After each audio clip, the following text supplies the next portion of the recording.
Balam şu bulsanın toy inşallah şu 200 ming koy bomsi bolmağı dey. 200 ming koy. Qanday bek bir xijolat qilamiz ki ha? Yo'q, men amal qilay. Amal qilgandan so'ng kunni aniq deb bersangiz. Ma'qul.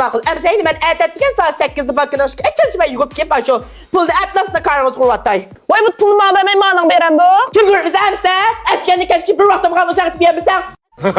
Mesela tabaklar aytib bersam, kusarbay qilib yub bersam, ra'ning yugurib bir kusarbay qilib yub bersam deyding, yana xizmatni chiqaram deyding. Sizlar ma'ni xo'josaqda bizda tan qarmanqa. Sen ketib kuzar qilsa sen bilmana.